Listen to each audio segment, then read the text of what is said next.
Assalamualaikum warahmatullahi wabarakatuh. Apa kabarnya hari ini? Mudah-mudahan dalam keadaan baik-baik saja ya. Perkenalkan, nama Ibu Nenden Nuraini. Ibu lulusan dari Universitas Islam Negeri Sunan Gunung Jati Bandung tahun 2016. Di SMA BA Banjar Asri, Ibu mengajar sosiologi. Pada kesempatan kali ini, Ibu akan memberikan suatu materi, yaitu tentang keluarga sadar hukum. Selamat menyaksikan ya, dan tonton sampai habis. Karena tadi perkenalan kita sudah, maka sekarang kita langsung ke materi. Materi yang tadi yang akan Ibu sampaikan yaitu materi tentang keluarga sadar hukum. Sebagaimana yang tadi Ibu sudah sampaikan di perkenalan. Sebenarnya Ibu di sini tidak akan menjabarkan hukum secara konteks buku atau secara pengertian KBBI, secara pengertian istilah. Ibu di sini ingin mengejarnya agar kalian itu dapat menerapkan hukum ke dalam diri kalian sehingga kalian bisa menyadarinya. Itu yang akan Ibu kejar hari ini dalam materi ini. Namun, selayang pandang Ibu akan jelaskan sedikit apa itu hukum. Mungkin di antara kalian ada yang sudah paham, sudah mengetahui, atau masih asing mendengar hukum. Sebenarnya sudah tidak perlu asing karena hal itu mengitari kita dalam kehidupan sehari-hari. Mulai dari anak kecil, SD, SMP, bahkan sekarang kalian SMA pun, hukum harus terus disosialisasikan dan diperkenalkan. Karena itu menjadi pedoman kita. Misalnya, ketika kalian beranjak kecil, nah hukum itu diperkenalkan oleh keluarga kalian. Seperti misalnya tidak boleh makan pakai tangan kiri. Nah itu ada hukumnya, tata tertibnya. Dan ketika kalian sudah menyadari ke dalam diri kalian, maka itu menjadi pedoman kalian. Lanjut kepada SD, kalian pun mengenal hukum seperti tata tertib sekolah. Lanjut SMP, SMA, begitu selanjutnya. Hukum harus tetap disosialisasikan. Berbagai jenjang, berbagai tingkatan, lapisan masyarakat harus mengetahui apa itu hukum, agar dirinya itu bisa diterima dalam masyarakat, agar dirinya itu selaras dalam kehidupan masyarakat. Jadi tidak bertolak belakang, karena kalau hidup kita bertolak belakang dengan apa yang diinginkan masyarakat, dengan hukum yang ada di masyarakat, maka otomatis kita tidak akan diterima di masyarakat, kita akan ditolak mentah-mentah. Maka dari itu, kita sebagai anak muda harus menyadari apa yang diinginkan masyarakat, apa yang diinginkan oleh negara, yaitu hukum.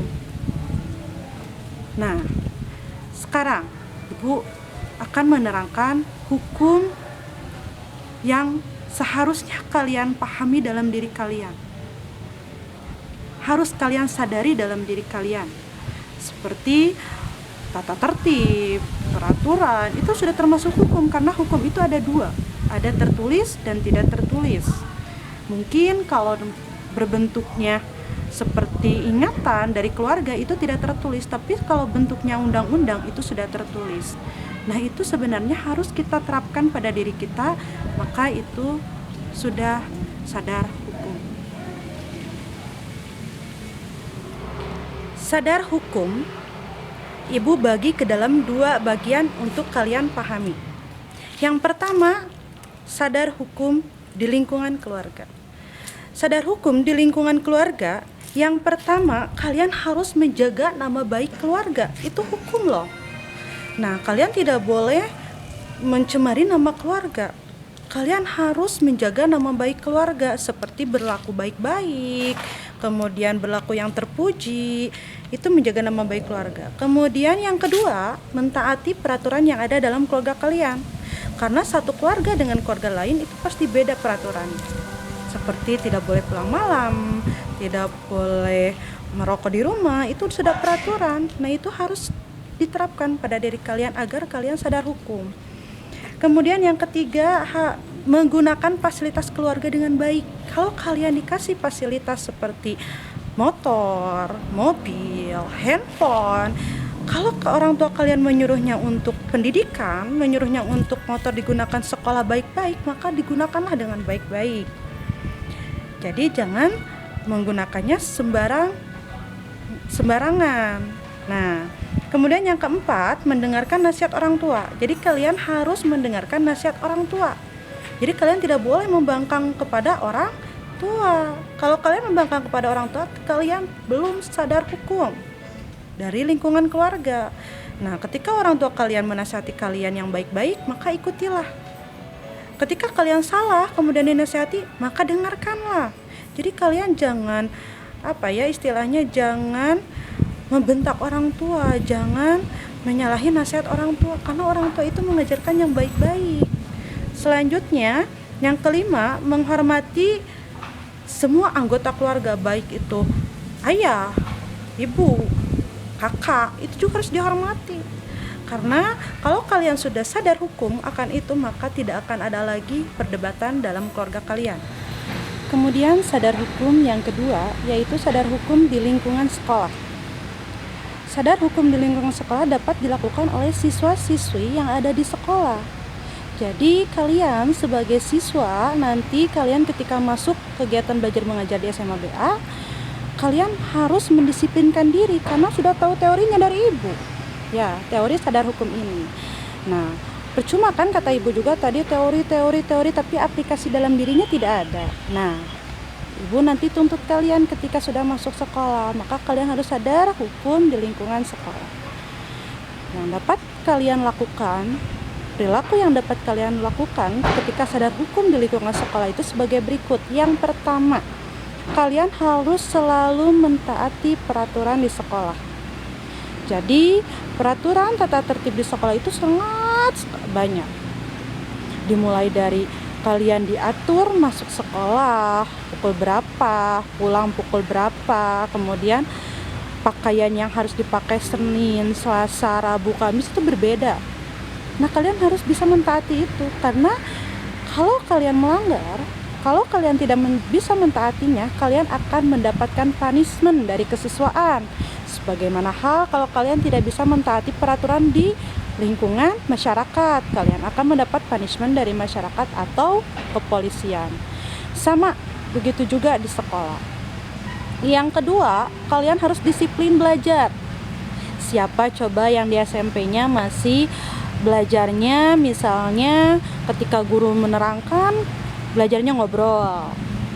Terus siapa coba yang di SMP-nya masih belajarnya semaunya, terus masih tidur di kelas, kemudian masih gaduh di kelas. Nah, itu tidak boleh. Itu kita harus sadar hukum, karena itu ada peraturannya loh di sekolah. Jadi kita harus disiplin dalam belajar. Kalau guru menerangkan, mendengarkan.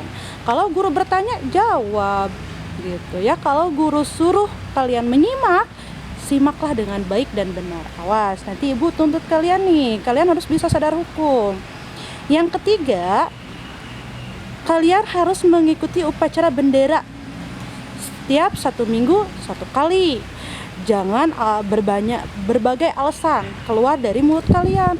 Misalnya panas, kemudian kalian pura-pura sakit di rumah, tiap Senin tidak datang ke sekolah, atau ketika baris 5 menit baris kalian pura-pura sakit belum sarapan. Jangan, karena memang kalau benar-benar tidak dalam keadaan seperti itu, kalian harus melakukan upacara. Itu hukum loh ya. Yang keempat, kalian sebagai siswa tidak boleh membuat resah masyarakat. Contoh, kalian berangkat ke sekolah pakai motor kalian knalpotnya, wah bunyinya sangat bising sekali. Kan kalau ke sekolah itu melewati rumah-rumah masyarakat. Jangan membuat gaduh masyarakat, jangan membuat masyarakat itu tidak menginginkan kehadiran kalian. Buatlah masyarakat itu respect dengan kalian. Itu hukum.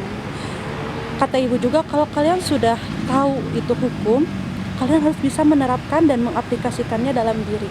Percuma kalau sekarang sekedar teori. Itu bisa dapat di Google, di media televisi, radio, majalah, buku. Tapi kalau pengaplikasian itu sangat-sangat susah. Maka Ibu tekankan ketika Ibu sudah menerangkan teori ini, kalian ada follow up-nya, ada pengaplikasiannya dalam diri kalian. Percuma Ibu menerangkan tapi tidak pengaplikasiannya, gitu ya. Nah, gimana nih? Sudah mantap dengan kesadaran hukum kalian? Mudah-mudahan sudah ya, karena sadar hukum itu sebenarnya tidak terlalu rumit, tidak terlalu susah materinya, namun memang pengaplikasiannya yang sangat susah. Kadang kita sudah tahu tapi kita pura-pura melanggarnya. Kadang kita sudah tahu tapi kita pura-pura tidak tahu, gitu ya. Karena sadar hukum itu memang harus kita punya dalam diri kita agar kita bisa diterima dalam kehidupan masyarakat. Nah, tadi udah materi nih dari Ibu. Sekarang bagaimana kalau kalian jawab pertanyaan dari Ibu? Setelah menjawab pertanyaan dari Ibu, boleh kalian kumpulkan pada Pak Askom atau Pak Tendi sebagai panitia masa pengenalan lingkungan sekolah. Dicatat ya soalnya. Sebutkan salah satu contoh bentuk pelanggaran hukum baik di lingkungan sekolah, lingkungan keluarga, maupun lingkungan masyarakat. Satu saja. Kemudian, analisis oleh kalian. Apa yang melatar belakangi hal itu terjadi? Bisa faktornya, bisa faktor yang melatar belakangi hal itu terjadi, dan kalian harus bisa memberikan solusi agar hal itu tidak terjadi di kemudian hari. Nah, bisa lah ya. Nah, itu pertanyaan dari Ibu dijawab dan dikumpulkan itu sebagai suatu proses kalian melewati agenda masa pengenalan lingkungan sekolah. Nah, sampai pada akhir pertemuan kita hari ini, semoga materi yang Ibu sampaikan bisa kalian dapatkan, bisa kalian aplikasikan di kemudian hari dan bermanfaat bagi kalian. Jangan lupa pesan Ibu ya, kalau kita harus sadar hukum, pasti orang lain pun akan bisa menerima kita di lingkungannya. Namun, kalau kita tidak sadar hukum, maka orang lain pun akan menjauhi kita atau mencemooh kita dan akan menghiraukan kita. Sekian dari Ibu. Terima kasih atas perhatian dan antusiasnya. Assalamualaikum warahmatullahi wabarakatuh. Dah.